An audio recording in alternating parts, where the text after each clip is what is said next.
Today I'm going to give you tips on how to develop a powerful personal branding strategy. Welcome to Business and Life Advice with Ataande Advisors. My name is Ataande. I'm an angel investor and attorney. Today we're going to dive right into how to create a powerful personal branding strategy. First, you have to identify what is your unique value proposition, UVP. So what sets you apart? What draws people to you? What are your personal strengths? What are your personal weaknesses, right? Where are you from? Who are you able to communicate with well? It doesn't have to be somebody in your necessary demographic. Maybe I'm really able to communicate with this people, but I'm not that type of person. But for some reason, you have a great connection. So what is your unique value proposition? Focus on what you can offer, right? What makes you special to the market? What can you do better than others, faster than others, cheaper than others, right? So better, faster, cheaper. Those are the three angles you're going to be looking at when you're presenting or really boiling down what is it that is unique that you can offer. Are you a problem solver, critical thinking? Do you look at things from a different frame context, right? Are you great at gathering information other people can gather? Are you a really good connector? Like, do you know a ton of people and you know how to put people in the room? Just really dive into what's your core strengths and also what are your core weaknesses. Next is something I think people miss when they are doing branding. They're trying to talk to everyone, but that's the worst way. You need to identify your target audience, your messaging, your concepts, your vision. It must be targeted towards them. Right? Those are the people who you're speaking with. That's who you want to develop your brand with. I know Nike is ubiquitous, right? There's a ton of brands which everybody knows. You don't need to do that in order to have a great brand. Especially if you're starting out or you're a small business, the best thing is to have your brand in the minds of your target customers, right? Or your customers. They're the most important. Focus your efforts on your messaging to them, not to the broad world. So really identify who it is that you want to message, who it is that you want to work with, who it is that you want to influence. Speak directly to them. Forget that anybody else is in the room. You're communicating directly with, and that's going to make them accept your message more. It's going to make your message clearer to them because you're not trying to communicate to 10 different types of, right? Clarify your brand values and mission. Why are you doing this? We're talking about strong brands. So I'm not talking about something that just lasts 1 year, 2 years, 3 years, right? Or they can really produce this. Hey, we go to this company because they produce it in this type of way, and we see where they're going. We want to be part of that story. So what are the principles that guide your actions? Because your personal brand is going to transition to your professional brand. It's going to transition if you run a company to your business brand. If you're a leader, to your organization's brand. So what are the principles and guidelines that drive what makes you say yes to things and no to other things? Next, branding is about awareness and reputation. Your target audience must know about you. That's a clear thing that's required in branding.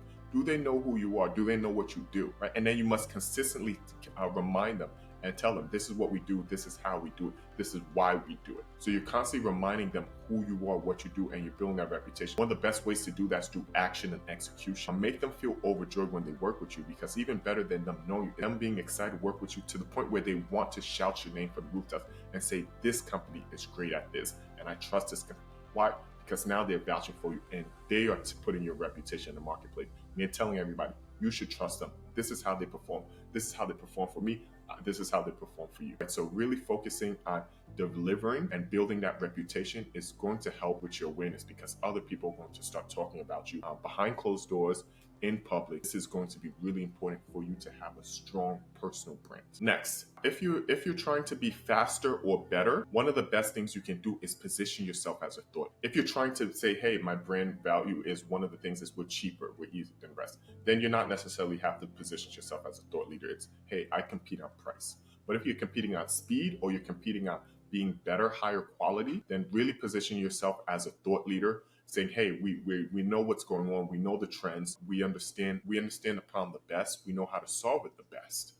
So putting out blogs, videos, anything, white paper that can help people understand this person or this company really knows what they're talking about. And that's going to help you build your personal brand. And you can start that even if you work at a company already, right? Let's say you're not leading a department. Start writing on this, whatever you're doing or where you aspire to go. And that can even help your bosses or the manager see, wait, this person's special. I see they're really taking a lot of interest in it.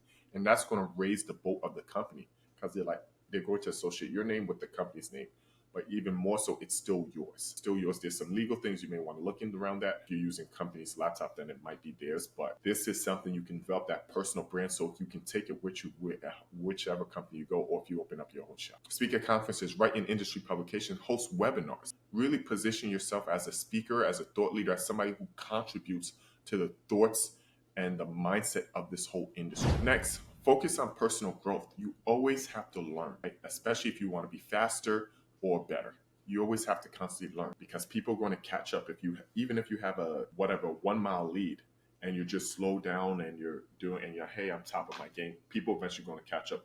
Things change, standards change, technology changes. So always being on top in always being on top and investing in personal development, just like this, watching videos like this, right? Reading, writing, going to conferences,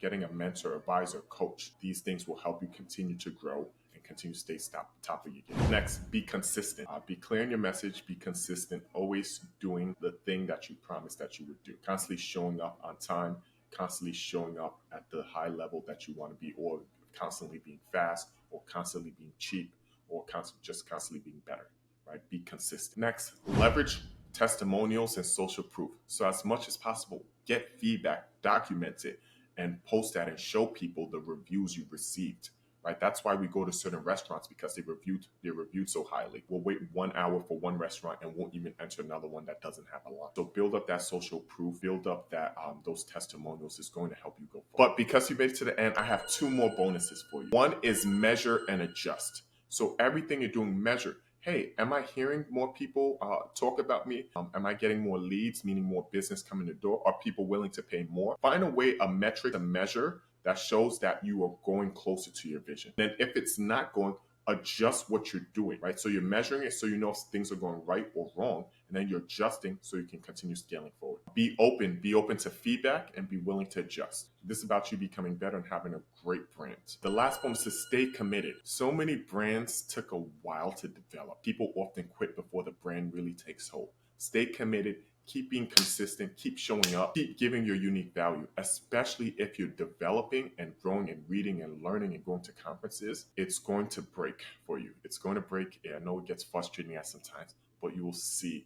I'll tell you, the results don't happen in the first 10 days, 1 month. It really shows year after year, and you start seeing, wow, I'm going so far ahead of my peers and the people who were in my circle. And you're going to be able to take care of your family, take care of the community. Thank you so much for watching another episode of Business and Life Advice with Ataande Advisors. My name is Ataande. Which tip stood out to you the most? Write it down in the comments. Or if you have a tip that you think I should have included, please let me know as well. I look forward to reading that. God bless. I hope you have a phenomenal day.